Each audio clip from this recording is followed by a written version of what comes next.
One Idiot's introduction to Warhammer presented by one idiot. That's me, Slybacon. No, wrong dwarfs, that's the Hobbit. No, wrong again, that's World of Warcraft.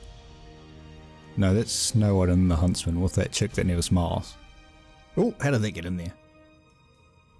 Dun dun dun dun dun dun. Don't even think they're dwarfs. No, that's Willow. Seriously?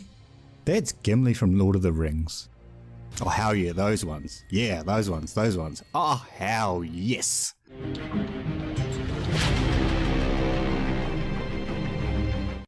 The dwarfs are one of the oldest and proudest races in Warhammer. They once ruled a vast empire that stretched from Norsca in the north to the jungles in the south. From Mount Silverspear in the east to the Grey Mountains in the west, their wealth and power matched that of the High Elves.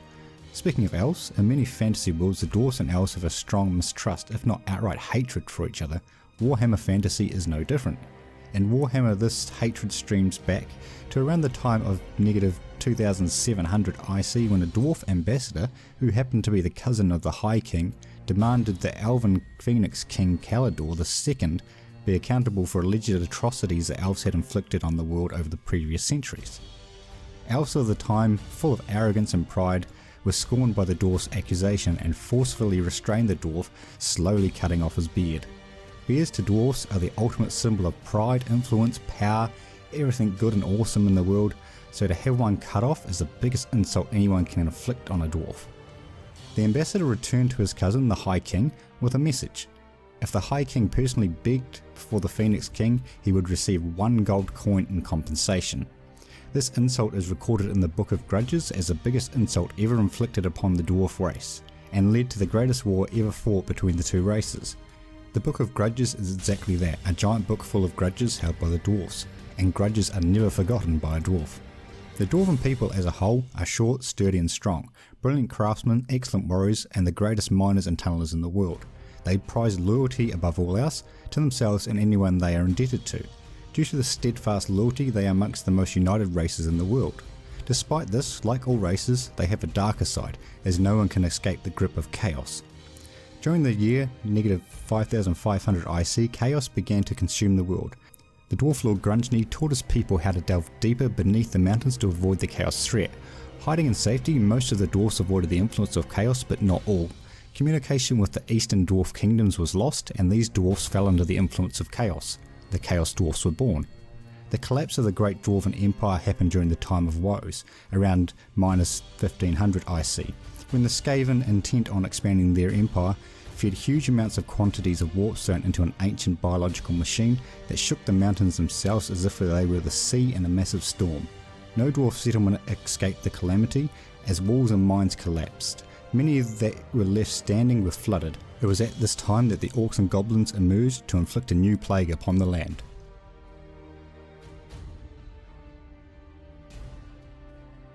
Dwarf society is very structured. The High King is the ultimate ruler over the Dwarven Kingdom. Below the High King, every Carrack, which is Dwarven for Mountain Stronghold, has a king who owes allegiance to the High King. Although the High King can issue direct orders, in reality most decisions are made with consultation between the High King and the kings as a sign of mutual respect. Each king has complete control over his own Carrack and surrounding lands, in much the same way the High King consults with the kings also consult with their councils, which are made up of the oldest and wisest dwarfs in each region. A king must always put his people and his kingdom's well-being above all else. Below the kings there are princes and thanes. Princes are the heirs to the throne, and thanes are high-ranking dwarfs amongst the oldest, wealthiest and most skilled individuals in the region. Thanes are the heads of dwarven armies in times of war, leading them from the front. Kings are generally also the leaders of a clan, which are a group of dwarf families that can trace their ancestry back to a founding ancestor. Amongst the clans there are also guilds. These were created to help keep the secrecy of the most skilled crafts, so you can find such guilds as runesmiths, brewers, blacksmith guilds, etc. Some legendary clans include Clan Gunnison, also known as the War's Son. This dwarf clan was once the royal bloodline of King Gun, the first lord of Mount Silverspear before its eventual collapse by the hands of the Greenskin invaders. Bronzebeard clan. Formerly called the Stonebeards, this clan was displaced by the Orc marauders following the fall of Craigmere and is now in service of the Ironpick clan. Stonebreaker clan. Famous for their masonry and miners, this prominent clan is currently located within the confines of the industrial city of Zulfar, where their great skills are in great demand.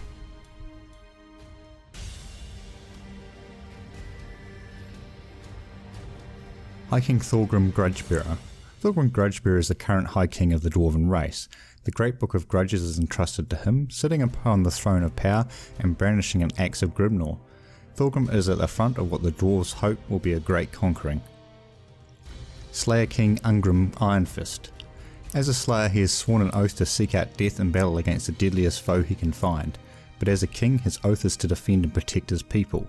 It was Ungrim who slew the dragon of Black's Peak, and who broke Queek Headtaker's siege of King Valador's citadel in Karak 8 Peaks.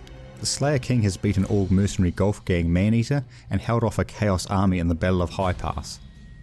Malachi Mackerson is thought to be the best engineer who ever lived.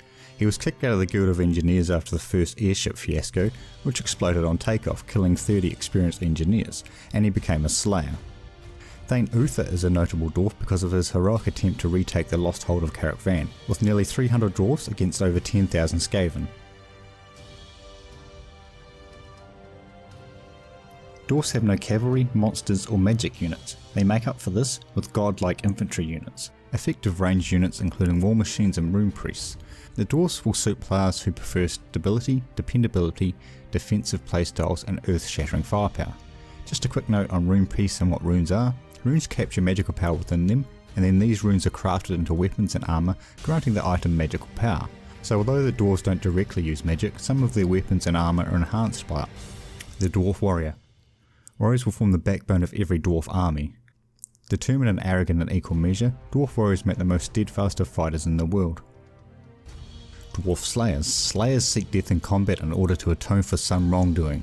Although they seek death, dwarves are incapable of deliberately fighting to lose, and so always enter the fray to win. Therefore, Slayers spend as much time as possible improving their warrior skills. Slayers deliberately seek uneven combat, for example, entering a goblin stronghold alone. Trolls are considered ideal opponents, as the dwarf's death is almost assured. Their way of life weeds out all but the toughest and most determined warriors, so those that survive for any length of time are inevitably exceptionally tough, violent and extremely dangerous. A dwarf longbeard is the oldest and most experienced warrior in a dwarf army, as evident by the length of their beards. This ensures they receive the proper respect from other dwarfs. Longbeards have fought in more wars, beaten more enemies and endured greater hardships than any young dwarf could possibly imagine. They constantly grumble about how today's goblins are far smaller and weaker than they used to be, and how nothing is made as well as it was in their day. Dwarf Ironbreakers. These mighty warriors are unparalleled in their fighting capabilities. Their small numbers are often compensated for with full suits of high quality Gromgul weapons and armour, the strongest metals in the world. Impervious, immovable, these warriors are legendary tunnel fighters. Dwarf Quarrelers and Thunderers form the bulk of the missile contingent with any dwarf army. There was once a time when dwarf powder weapons had not been invented, and dwarf Quarrelers reigned supreme with their crossbows. Over time, as the dwarf handgun came into common use, the crossbow lost its dominance. Nowadays most dwarf armies see a pretty even split between Quarrelers and Thunderers. The dwarven handgun is more powerful than the crossbow, however many dwarfs stick with the old-fashioned crossbow as they are more reliable and dwarfs hate the cost of the powder. The Iron Drakes are dwarfs within an Ironbreaker regiment who are trained in the use of the deadly fire-spewing Drake Gun, a powerful technological weapon that showers enemy units with a wave of white-hot alchemic fire. The Dwarven Flame Cannon. These experimental cannons were one of the latest inventions put into field testing by the Engineers Guild of Zulfbar. Having the ability to belch white-hot alchemic fire into groups of enemies, these weapons have gained a fearsome reputation. The Dwarf Organ Gun. A Dwarven Organ Gun is basically a dwarf hand cannon Gatling gun. Should the enemy prove far too numerous for a single hand cannon, the dwarfs sometimes aim their array of organ guns at the enemy. Lastly, we have vehicles, which for the dwarfs we have the Gyrocopter, which is a small one dwarf steam-powered helicopter. It is considered the pinnacle of dwarf engineering. Able to drop bombs from above enemy units, the Gyrocopter is highly effective on the battlefield.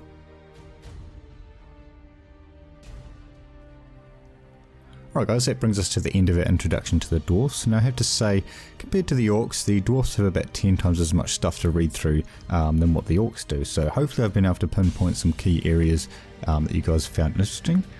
If I have, remember to like and subscribe. Thanks for watching, and we will catch you next time.